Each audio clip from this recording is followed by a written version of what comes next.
नमस्कार दोस्तों, स्वागत है सभी का के वाईफाई फ्री में। दोस्तों आज हम जीके जीएस का एक महत्वपूर्ण टॉपिक लेकर आए हैं। इसमें मैं आपको लगभग 10 से 15 प्रश्न जीके जीएस के शेयर करने वाला हूं। ऐसे प्रश्न हैं जो आपकी पूर्व की परीक्षाओं में पूछे गए हैं, यानी कि PYQ हैं। तो चलिए देखते हैं कि प्रश्न कौन कौन से हैं। वीडियो अंत तक जरूर देखिएगा, अच्छा लगे तो लाइक शेयर सब्सक्राइब जरूर करना। दोस्तों पहला प्रश्न है, ब्लीचिंग पाउडर बनाने के लिए निम्नलिखित में से किस गैस को शुष्क चूने से गुजारा जाता है? ऑप्शन है अमोनिया को, हाइड्रोजन को, कार्बन डाइऑक्साइड को या फिर क्लोरीन को। दोस्तों जो ब्लीचिंग पाउडर होता है, ब्लीचिंग पाउडर का जो रासायनिक नाम है वो कैल्शियम ऑक्सीक्लोराइड यानी कि कैल्शियम हाइपोक्लोराइड होता है। हाइपोक्लोराइड भी कहते हैं, ऑक्सीक्लोराइड भी कहते हैं। इसका जो रासायनिक सूत्र होता है वो CaCaOCl2 होता है। यानी ब्लीचिंग पाउडर को बनाने के लिए शुष्क चूने से क्लोरीन गैस को जो गुजारा जाता है, तो यानी कि ऑप्शन नंबर इसका जो डी है वो सही उत्तर हो जाएगा, क्लोरीन गैस।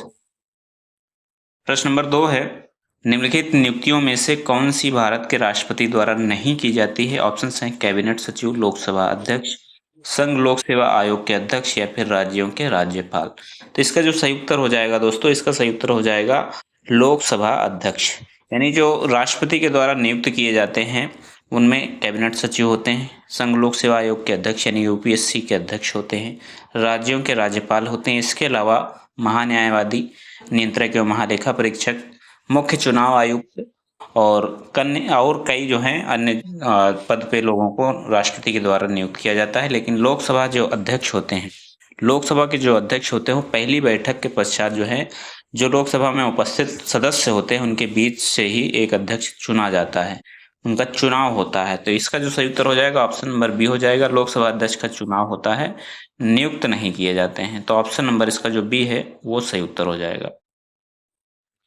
प्रश्न नंबर 3 है, किम्बरली सोने की खदानें कौन से महाद्वीप में स्थित हैं? ऑप्शन है अफ्रीका महाद्वीप, एशिया महाद्वीप, उत्तरी अमेरिका महाद्वीप या फिर ऑस्ट्रेलिया महाद्वीप। तो जो किम्बरली की खदानें हैं ये दोस्तों दक्षिण अफ्रीका के अफ्रीका महाद्वीप में स्थित हैं। ये उत्तरी केप प्रांत में जो है इस समय स्थित है। यह विश्व की सबसे बड़ी हीरे की खान है और किम्बरली को हीरों की नगरी या फिर जोहान्सबर्ग को स्वर्ण नगरी के नाम से जाना जाता है। तो इसका जो सही उत्तर हो जाएगा ऑप्शन नंबर इसका जो ए है वो सही उत्तर हो जाएगा, अफ्रीका। प्रश्न नंबर 4 है, वो कौन सी पहली मुगल इमारत है जो शुद्ध संगमरमर से बनी है? ऑप्शन है ताजमहल, बीरबल का महल, सलीम चिश्ती की दरगाह या फिर बंधक दरवाजा। तो कौन सी पहली इमारत है, मुगल काल की कौन सी पहली मुगल इमारत है जो शुद्ध संगमरमर से बनी थी? तो इसका सही उत्तर हो जाएगा शेख सलीम चिश्ती की दरगाह। ऑप्शन नंबर इसका जो सी है वो सही उत्तर हो जाएगा, शेख सलीम चिश्ती की दरगाह। प्रश्न नंबर 5 है,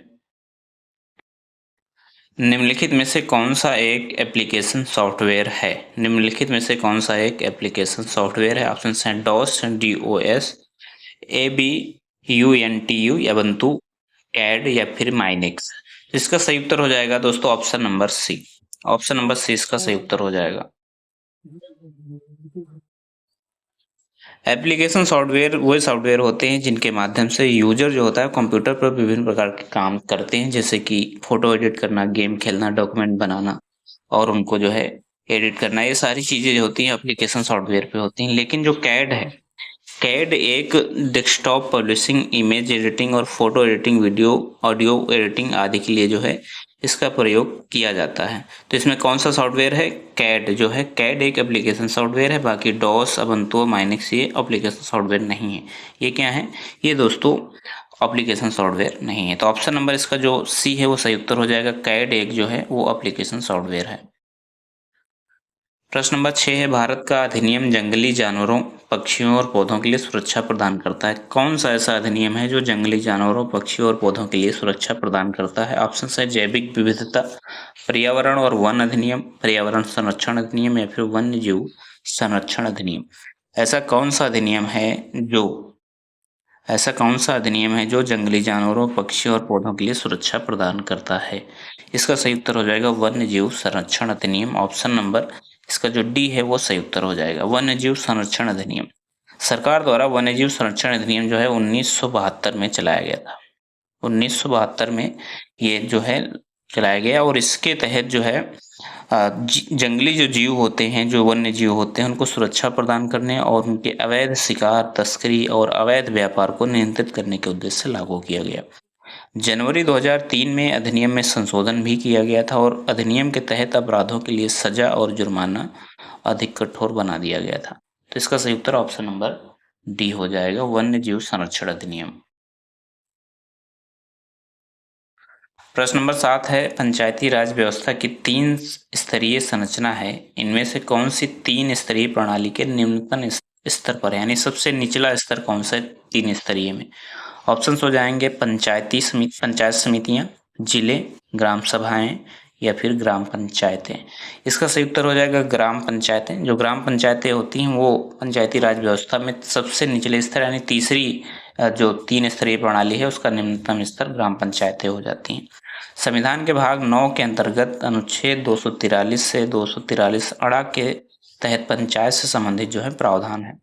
73वें संविधान संशोधन 1992 के द्वारा संविधान के भाग 9 में 16 नए अनुच्छेद और 11वीं अनुसूची जोड़ी गई थी। तो ग्राम पंचायत जो ग्रामीण स्तर पर स्थानीय स्वशासन की एक सबसे छोटी इकाई होती है, जो त्रिस्तरीय संरचना का सबसे निचला स्तर होता है। ऑप्शन नंबर डी इसका सही उत्तर हो जाएगा। प्रश्न नंबर 8 है, चाय में कौन सी मनोप्रभावी दवा पाई जाती है। ऑप्शन हैं ब्यूप्रोपियन या ऑप्शन नंबर बी है एफिड्रीन, ऑप्शन नंबर सी है मेस्क्लाइन या ऑप्शन नंबर डी है कैफीन। तो दोस्तों जो चाय होती है, चाय में कैफीन एक जो है मनोप्रभावी दवा पाई जाती है। तो ऑप्शन नंबर इसका जो डी है वो सही उत्तर हो जाएगा। ऑप्शन नंबर डी इसका सही उत्तर हो जाएगा कैफीन। इसका जो प्रमुख स्रोत होता है वो कॉफी और चाय से ही कैफीन मिलती है। तो ऑप्शन नंबर इसका डी सही उत्तर हो जाएगा। प्रश्न नंबर 9 है, मंत्रियों की परिषद सामूहिक रूप से किसके प्रति जवाबदेह होती है। ऑप्शन है लोकसभा के प्रति, राष्ट्रपति के प्रति, प्रधानमंत्री के प्रति या फिर संसद के प्रति। तो जो मंत्रियों के परिषद होती है वो जो जवाबदेही होती है वो होती है लोकसभा के प्रति, यानी सामूहिक रूप से लोकसभा के प्रति जो है जवाबदेही होती है। संविधान के अनुच्छेद 75 के उपखंड 3 के अनुसार मंत्रिपरिषद लोकसभा के प्रति सामूहिक रूप से उत्तरदायी होती है। 91वां जो संविधान संशोधन हुआ था 2003 में, इसके द्वारा अंतः स्थापित किया गया कि मंत्रिपरिषद में प्रधानमंत्री सहित मंत्रियों की कुल संख्या लोकसभा के सदस्यों की संख्या के 15% से अधिक नहीं होगी। और ये जो प्रावधान है मंत्रिपरिषद सामूहिक रूप से जो किसके प्रति जवाबदेही होगी, तो ये होगी लोकसभा के प्रति। ऑप्शन नंबर इसका जो ए है वो सही उत्तर हो जाएगा।